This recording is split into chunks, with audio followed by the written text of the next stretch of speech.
Hello friends, स्वागत है आपका चिराग क्लासेस के ऑनलाइन यूट्यूब चैनल के ऊपर। तो फ्रेंड्स, कैसे हो आप लोग? आई होप आप सब बढ़िया होगे और अपना आरपीएफ कांस्टेबल की तैयारी में लगे होगे। तो फ्रेंड्स, आज का ये वीडियो बहुत ज्यादा इंपॉर्टेंट रहने वाला है, क्योंकि फ्रेंड्स इस वीडियो के अंदर मैं आपको बताने वाला हूं कि आपको किस प्रकार आरपीएफ कांस्टेबल की तैयारी करना चाहिए ताकि आप अपना पहली बार के अंदर सिलेक्शन ले सके। तो फ्रेंड्स, मैं इस वीडियो के अंदर अपना खुद का एक्सपीरियंस आपके साथ शेयर करने वाला हूं कि किस प्रकार मैंने यहां पर एसएससी दिल्ली पुलिस की तैयारी की थी और अपना एक बार के अंदर सिलेक्शन लिया था। किस प्रकार मैंने सीआईएसएफ में अपना सिलेक्शन लिया था और सीआईएसएफ में मैंने 100 में से 91 नंबर किस प्रकार लिए थे। इसके साथ साथ मैंने मैथ में 25 में से 25 स्कोर किया था, रीजनिंग में भी मैंने 25 में से 25 स्कोर किया था और हिंदी में मेरा 25 में से 25 स्कोर था। मतलब तीनों सब्जेक्ट में मेरा पूरा में से पूरा स्कोर था। मैंने कई बार आपको अपने यूट्यूब चैनल के ऊपर दिखाया भी है। तो फ्रेंड्स, यही ट्रिक मैं इस वीडियो के अंदर आपके साथ शेयर करने वाला हूं कि किस प्रकार मैंने तैयारी की थी और आपको वही ट्रिक आरपीएफ कांस्टेबल के अंदर अप्लाई करना है। मतलब जो भी स्ट्रेटेजी थी, जो भी मेरा स्टडी प्लान था, वो मैं आपके साथ शेयर करने वाला हूं। तो फ्रेंड्स, वीडियो बहुत इंपॉर्टेंट रहने वाला है। ये वीडियो आपका आरपीएफ कांस्टेबल की तैयारी के ऊपर रहने वाला है। तो चलिए फ्रेंड्स, वीडियो शुरू करते हैं बिना किसी देरी के। तो इस वीडियो के अंदर हम हाई स्कोर ट्रिक के बारे में बात करेंगे। इसके साथ साथ हम बात करेंगे कि हमको बुक से पढ़ना चाहिए या फिर ऑनलाइन स्टडी करना चाहिए। इसके साथ साथ किस प्रकार तैयारी करना चाहिए। तो फ्रेंड्स, वीडियो के अंदर आगे बढ़ने से पहले मैं आपको बता देता हूं, अगर आप भी आरपीएफ कांस्टेबल की या एसआई की तैयारी कर रहे हैं तो यहां पर किरण पब्लिकेशन की बेस्ट बुक मार्केट के अंदर आ चुकी है। यहां पर इस बुक के अंदर आपको 2018 से लेकर 2019 तक के जितने भी पेपर हुए हैं वो इनके अंदर विद सॉल्यूशन के साथ मिलेंगे और ये पेपर आपके टीसीएस पैटर्न के ऊपर रहने वाले। इस बुक के अंदर आपको 23 सेट मिलेंगे। ये बुक किसकी रहेगी? एसआई की बुक रहेगी।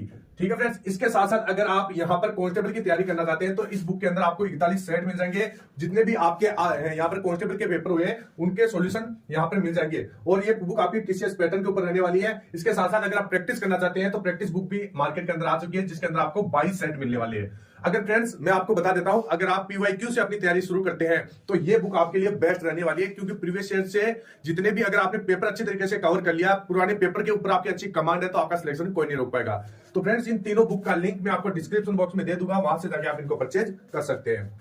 तो चलिए फ्रेंड्स, शुरू करते हैं यहां पर किस प्रकार हमारे को तैयारी करना चाहिए। तो फ्रेंड्स, तैयारी करने से पहले आपको सिलेबस को समझना होगा, किस प्रकार का एग्जाम पैटर्न है, क्या क्या चीजें एग्जाम के अंदर पूछी जाती है, ये सारा कुछ आपके दिमाग के अंदर होना चाहिए। इसके साथ साथ क्या नेगेटिव मार्किंग रहेगी, पेपर का लेवल किस प्रकार का रहेगा, लैंग्वेज किस प्रकार की रहेगी। तो चलिए फ्रेंड्स, शुरू करते हैं। तो यहां पर सबसे पहले आप देख सकते हैं आरपीएफ रिटर्न सिलेबस, मतलब जो रिटर्न एग्जाम का जो सिलेबस होता है, इसके अंदर टोटल आपके कितने क्वेश्चन रहेंगे? 120 क्वेश्चन रहेंगे। ठीक है फ्रेंड्स, और टोटल मार्किंग कितनी रहेगी? 120 नंबर के 120 क्वेश्चन पूछे जाएंगे। टोटल टाइम आपका 90 मिनट का रहेगा, मतलब 1.5 घंटे का आपके पास समय रहेगा। इसके साथ साथ नेगेटिव मार्किंग आपकी 1/3 की यहां पर रहने वाली है। इसके साथ साथ एग्जाम पैटर्न की बात करें तो एग्जाम पैटर्न आपका ऑनलाइन रहेगा और सीपीटी रहेगा, यानी कंप्यूटर बेस्ड टेस्ट लगेगा आपका। ठीक है फ्रेंड्स, इसके बाद में क्वेश्चन का लैंग्वेज क्या रहेगा? तो लैंग्वेज यहां पर हिंदी में रहने वाला है। तो ये चीजें तो क्लियर हो गई होगी।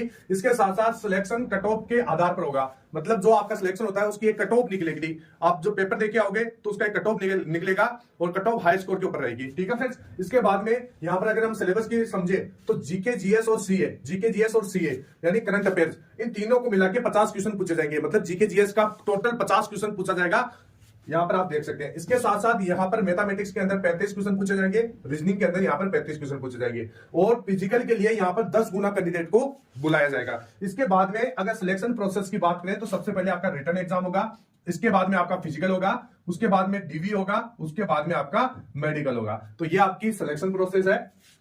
अब आपको मैं बता देता हूं कि किस प्रकार आपको तैयारी करना चाहिए। इससे पहले आपको अपना फिजिकल के बारे में भी थोड़ा बहुत जो जानकारी है वो भी आपको देख लेना चाहिए। जैसे जो मेल कैंडिडेट है उनके लिए 1600 मीटर की दौड़ होगी 5:45 के अंदर, यानी 5 मिनट और 45 सेकंड के अंदर दौड़ होगी। इसके साथ साथ लॉन्ग जंप होगा। ठीक है फ्रेंड्स, कितने फीट का?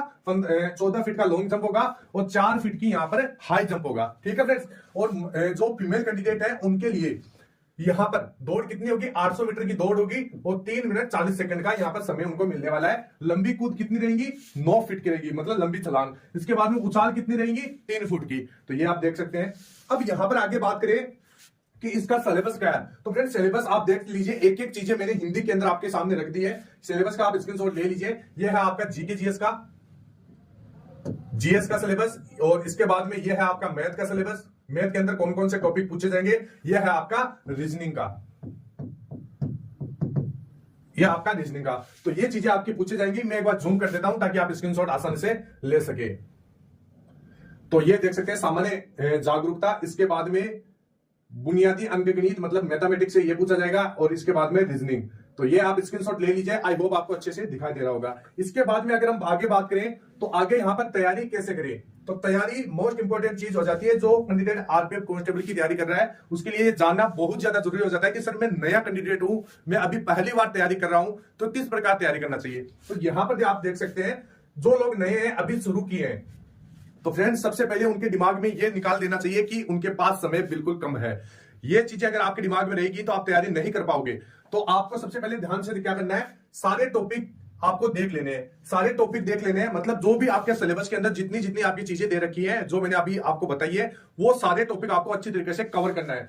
उनके बाद में मतलब उसकी बेसिक चीजें ही आपको कवर कर लेनी है। इसके बाद में फिर उनकी प्रैक्टिस करें और अंत में आपको मॉक टेस्ट लगाना है और पीवाईक्यू लगाना है, यानी प्रीवियस ईयर के पेपर आपको लगाना है। पीवाईक्यू है यहाँ पे, पीवाईक्यू यानी प्रीवियस ईयर पेपर, आप ये से समझ सकते हैं। अब यहां पर फ्रेंड्स किस प्रकार तैयारी करना चाहिए, तो जैसे आपके पास कोई बुक है, जैसे कोई भी मान लीजिए अगर किरण पब्लिकेशन की है तो आप उससे तैयारी कर सकते हैं। अगर आप बुक को अच्छी तरीके से समझ सकते हैं तो आप बुक से तैयारी कीजिए। अगर आप बुक को नहीं समझ पाते हैं तो जितने भी जैसे टॉपिक है मैंने आपको अभी यहां पर बताए हैं, जैसे आपका लाभ और हानि हो गया, तो इस टॉपिक को आप YouTube के ऊपर सर्च कीजिए कि लाभ हानि फॉर आरपीएफ कांस्टेबल। अगर आप ऐसे सर्च करोगे तो वहां पर बहुत सारे आपको फ्री के अंदर वीडियो मिलेंगे। आप उन वीडियो को एक एक क्लासेस लेना शुरू कर दीजिए। जैसे लाभ हानि के लिए, तो लाभ हानि की अगर आप क्लास लेते हैं तो उस क्लास के अंदर जो भी आपका टीचर है, कोई भी मान लीजिए, सभी टीचर बढ़िया पढ़ाते हैं, ये आपके दिमाग में होना चाहिए। तो कोई भी टीचर है जैसे लाभ हानि पढ़ा रहा है तो उस टॉपिक में जैसे वो वीडियो के अंदर जितने भी क्वेश्चन करवाते हैं, वीडियो पूरा होने के बाद आपको उसकी प्रैक्टिस करना है। अगर आप प्रत्येक टॉपिक की इस प्रकार प्रैक्टिस करोगे, जैसे लाभ हानि के अंदर आपको पहले, जैसे लाभ हानि के टोटल 5 वीडियो है, 5 वीडियो, और पहले वीडियो के अंदर मान लीजिए किसी भी टीचर ने आपको 20 क्वेश्चन करवाए हैं, तो वो 20 क्वेश्चन आपको जैसे पूरा वीडियो हो जाए तो उसके बाद में खुद से प्रैक्टिस करना है। आपको देखना है कि मैंने क्या सीखा है। ये चीजें अगर आप करोगे तभी यहाँ पर सिलेक्शन होगा। ठीक है फ्रेंड्स, फिर जैसे लाभ हानि हो गया, फिर लाभ हानि के जैसे आपने 5 वीडियो देख लिए और आपका ये टॉपिक पूरा गया। उसके बाद में जैसे क्षेत्र नीति है, तो क्षेत्र नीति के भी आपको इसी प्रकार करना है। यूट्यूब के ऊपर आपका सारा कोर्स फ्री में पड़ा है।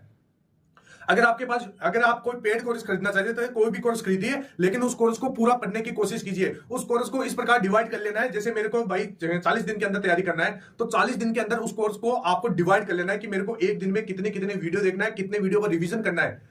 ये सारी चीजें आपको करना होगा। और आपको जितने भी ये टॉपिक है, अगर आपके पास समय कम है, जो कैंडिडेट सोच रहा है कि मेरे पास समय कम है, तो आपको उस टॉपिक की बेसिक चीजें एक बार सभी की देख लेनी है। बेसिक चीजें देखने से आपको एक बार पेपर के अंदर जो, अगर आप मॉक टेस्ट भी लगाओगे तो आपको एक बार पता चलेगा कि किस प्रकार के क्वेश्चन पूछे जा रहे हैं। तो ये चीजें आपको करना है।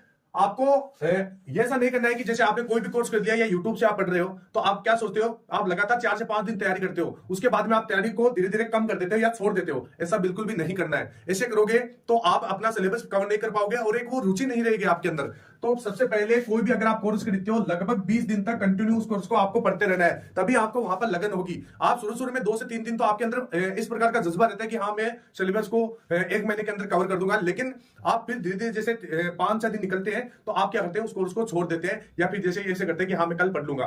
कल कभी नहीं आता। अगर आप ऐसा करोगे सिलेक्शन नहीं होगा।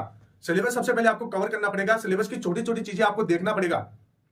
कोई भी सिलेबस कीजिए, RWA रोजगार विद अंकित सर है, बहुत सारी वीडियो फ्री के अंदर आपको प्रोवाइड करवा रखे हैं। अगर वो वीडियो देखते हैं तो उनसे भी बहुत ज्यादा फायदा होने वाला है। तो मेरा मानना है सबसे पहले यह है कि आप अपने सिलेबस की बेसिक चीजें आपको देख लेना है, सिलेबस को आपको पूरा करना है। उसके बाद में जो भी जैसे मैथ है, रीजनिंग है, जीके जीएस है, सभी का आपको जैसे टीचर आपको जितना भी वीडियो के अंदर करवा रहा है वो आपको खुद से प्रैक्टिस करना है। ये चीजें आपको करना होगा। इसके बाद में जैसे अगर आप कर लेते हो तो सिलेबस, जैसे आप कोई भी टॉपिक पढ़ते हो, जैसे जीके जीएस है, तो उस टॉपिक को पढ़ने के बाद आपको 7 दिन के अंदर एक बार रिवीजन जरूर करना है। रिवीजन बहुत ज्यादा इंपॉर्टेंट रह जाता है। नया पढ़ने से अच्छा है आप एक बार रिवीजन कीजिए। जो भी आपने पिछले पढ़ा है उस चीज की आपको अच्छे से रिवीजन करना है, ताकि वो चीज आपको लंबे समय तक याद रह सके। बहुत सारे कंटेंट रिवीजन नहीं करते हैं, तो आपको रिवीजन जरूर करना है। इसके बाद में आपको सारे टॉपिक आप पढ़ लेते हैं, उसके बाद में फिर उनकी प्रैक्टिस करना है। प्रैक्टिस मोस्ट इंपोर्टेंट चीज हो जाती है आप सभी के लिए। प्रैक्टिस के लिए आप मॉक टेस्ट लगा सकते हैं या पीवाईक्यू प्रीवियस ईयर के क्वेश्चन आप लगा सकते हैं। आपको पेपर लगा के उसका फुल एनालिसिस करना है। मॉक टेस्ट लगाते हैं तो मॉक टेस्ट लगा के उसको ऐसा नहीं छोड़ना है, उसका फुल एनालिसिस करना है। जैसे आप कोई भी मॉक टेस्ट लगाते हैं उसमें देखना है कि आपको कहां पर क्या गलतियां हो रही है और वो गलतियां क्यों हो रही है। उन गलतियों को एक डायरी के अंदर नोट डाउन कीजिए और जो लास्ट समय बचता है आपका, उस लास्ट समय के अंदर ज्यादा से ज्यादा उनकी प्रैक्टिस कीजिए। अगर आप ऐसा कर लेते हो तो कोई आरपीएफ का एग्जाम नहीं, कोई भी अगर आपका एग्जाम है तो आप उसको क्रैक कर पाओगे। तो ये चीजें आपकी जो बेसिक चीजें ये आपको अपना करना चाहिए, इनको कवर करना चाहिए। अब जैसे प्रैक्टिस सेट या मॉक टेस्ट लगाते हैं तो उस समय आपको कौन कौन सी बातों का यहाँ पर ध्यान देना चाहिए। सबसे पहले पेपर पूरा एनालिसिस करें, यानी जैसे आप अपना कोई भी मॉक टेस्ट लगाते हैं तो मॉक टेस्ट लगा के उसको ऐसा नहीं छोड़ना है, या जैसे बहुत सारे कैंडिडेट क्या करते हैं 120 नंबर का मॉक टेस्ट लगाते हैं और वहां पर उनका नंबर आ रहा है 60 या 70। शुरू में फ्रेंड्स ऐसा ही होता है। मैं जब भी जीडी की तैयारी की थी या फिर जैसे दिल्ली पुलिस की तैयारी की थी तो शुरू में मेरा भी ऐसा हुआ था। शुरू में नंबर कम आते हैं, लेकिन धीरे धीरे जैसे आप गलतियों को सुधारने की कोशिश करोगे, देखोगे कि मेरी कहां पर क्या गलतियां हो रही है और गलतियां क्यों हो रही है। अगर ऐसा आप करने लग जाओगे तो आपका हाई स्कोर आप कर पाओगे। ठीक है फ्रेंड्स, तो ये चीज आपको ध्यान में रखना है। इसके बाद वीक पॉइंट को डायरी में लिखे, ये मैंने पहले आपको बता दिया है। और एक ही क्वेश्चन को लेकर ना बेटे, आपके 120 क्वेश्चन आते हैं तो 120 के अंदर आपके 20 सवाल इस प्रकार के होते हैं कि वो आपको थोड़ा सा घुमा के पूछे जाते हैं, ताकि कैंडिडेट कोई भी स्टूडेंट अगर वो एग्जाम दे रहा है तो थोड़ा बहुत कंफ्यूज हो सके। तो ये चीजें आपको ध्यान में रखनी है। जो भी हार्ड क्वेश्चन है उसको छोड़ देना है, एक बार के अंदर उसी क्वेश्चनों को करना है जो आपको पहली बार के अंदर आ रहे हैं। ठीक है फ्रेंड्स, इसके बाद में पेपर को 2 से 3 चरणों में करना है। जैसे पहले चरण के अंदर आपको इस प्रकार के क्वेश्चन करना है जो आपको देखते आ रहे हैं। दूसरे चरण के अंदर आपको 1 से लेकर 120 तक जाना है और ऐसे क्वेश्चनों को करना है थोड़ा सा जिसके अंदर आप दिमाग लगा के उस क्वेश्चन को हल कर सके। तीसरी बार के अंदर आपको जो भी हार्ड क्वेश्चन आते हैं उनको करना है। अगर पहली बार के अंदर ही आप हार्ड क्वेश्चन को लेकर बैठ जाओगे तो आप जितने भी इजी क्वेश्चन है उनको छोड़ दोगे और आप पेपर भी पूरा अटेम्प्ट नहीं कर पाओगे। तो ये चीजें हैं। इसके बाद में हार्ड क्वेश्चन को लास्ट में करें, ये मैंने आपको बता दिया। और सबसे मोस्ट इंपॉर्टेंट चीज आपकी पॉजिटिव रहे कि हाँ मैंने तैयारी की है तो मैंने मेहनत की है तो मेरा सिलेक्शन होगा, डिमोटिवेट नहीं होना है। ठीक है फ्रेंड्स, ये सारी चीजें आपको ध्यान में रखना है।